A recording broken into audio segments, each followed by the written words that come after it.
You've probably heard journaling is good for you, but maybe you don't know how to start or which journaling method will actually help you. Here are 10 journaling methods in 10 minutes, so you can choose one that's best suited for you and unlock the unlimited power of thinking on paper.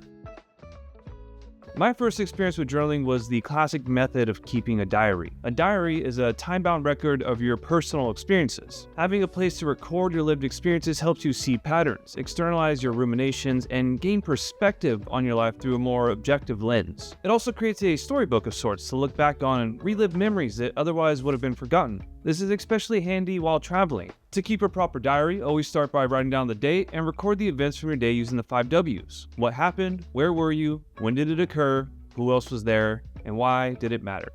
But you probably already know about writing in a diary, so let's move on to the next method.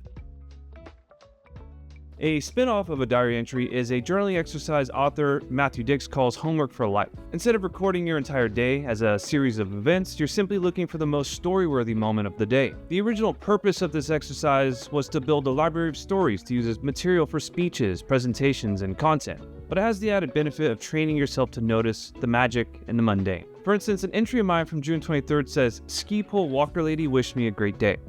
That reminds me of a walk in the park when I was feeling anxious and depressed about getting older after reading 4,000 Weeks by Oliver Burkeman. A frail old woman was inching towards me with 2 walking sticks. As we crossed paths, she lit up with the biggest smile on her face, and she wished me a wonderful day. And it was in that moment that I realized I'm still young, I'm still healthy, and there's plenty of life to be lived, and I'm grateful for that. If she can have a good morning, even though she could barely walk anymore, then so can I.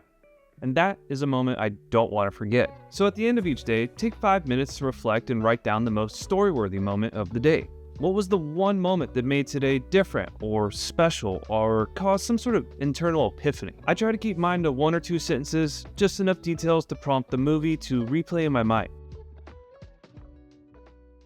Something journaling has shed a light on is that I often ruminate on what I lack rather than be grateful for what I have, and it's just an unhealthy way to go about life. That's why one of the best practices I've incorporated is gratitude journaling.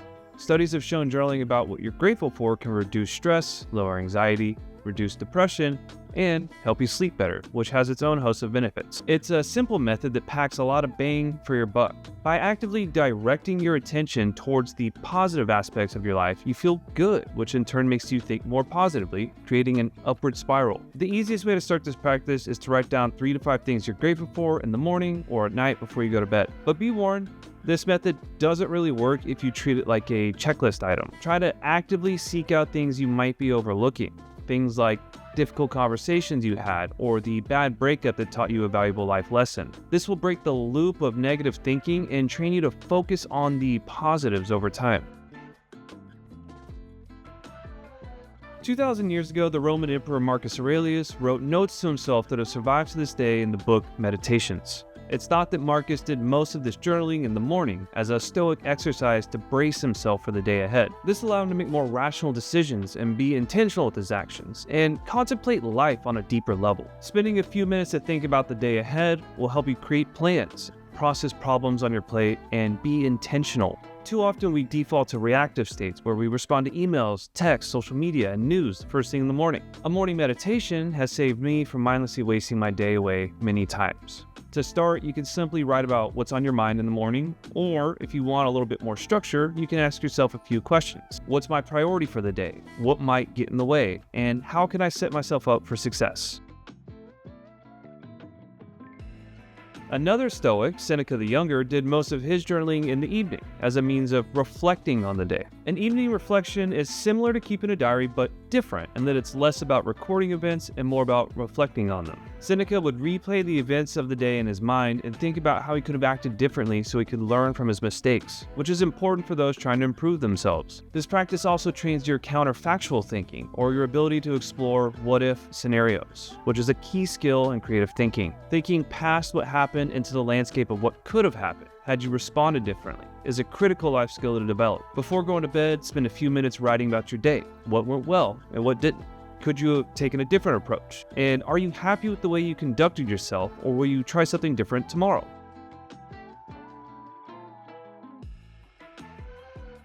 So if you're trying to build a journaling habit and you can't get it done in the morning, you have frantic mornings, or maybe you're too sleepy at night after work. I think one of the best times that people don't really consider to do it is during your lunch break, which is what I'm doing right now.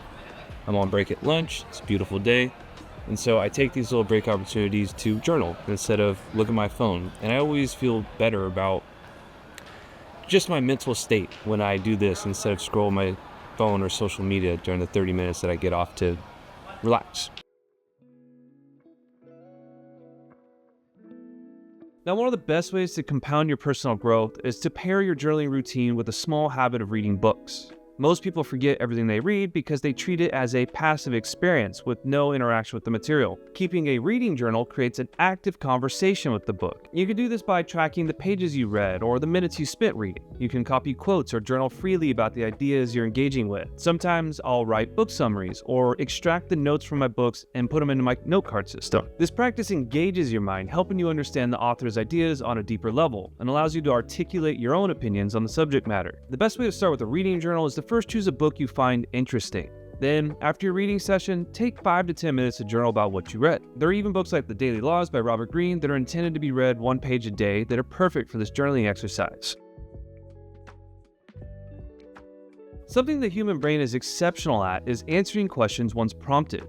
If I ask you what you think about climate change, you'll immediately start to formulate an opinion. That's why journaling prompts are a favorite method of mine to get started, because they leverage the brain's amazing power to answer questions. I also think this is the best method for beginners because there's no friction in starting. You grab a prompt and you answer the question. The process of exploring that answer will lead to personal growth on a fundamental level. While I was reading The Daily Laws, I would create a journaling prompt relevant to each idea presented and journal about my answers. These prompts explored passion, purpose, and discovering your life's tasks. If you want over 30 of these prompts to get started, I included them in all the journaling methods covered in this video and a free PDF cheat sheet in the description below.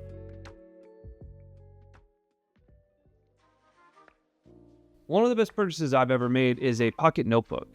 Carving space out of the day and finding time to journal consistently can be hard, but a pocket notebook solves that problem. Where I used to mindlessly scroll my phone while waiting for a ride or on my lunch break, I now had a notebook to write in instead. Pocket notebooks also act as a second brain. We process more than 50,000 thoughts a day, and we forget just about all of them. A pocket notebook allows you to catch those ideas before they disappear into the void. These can be simple to-do lists or tasks you're working on, or they can be an idea you want to explore later. Sometimes I'll take notes from conversations I had or quotes I find interesting, and you can even use them to doodle and capture ideas visually on the fly. Journaling is fundamentally thinking on paper, and a pocket notebook gives you that power anywhere you go. To start, get yourself a pocket notebook. I recommend Field Notes. Those are my favorite. Whenever an idea pops into your head, write it down so you don't forget it. Use it like a second brain to remember things you want to revisit. And whenever you feel the urge to pull your phone out, try grabbing your notebook first to write or review your ideas and see the difference it makes.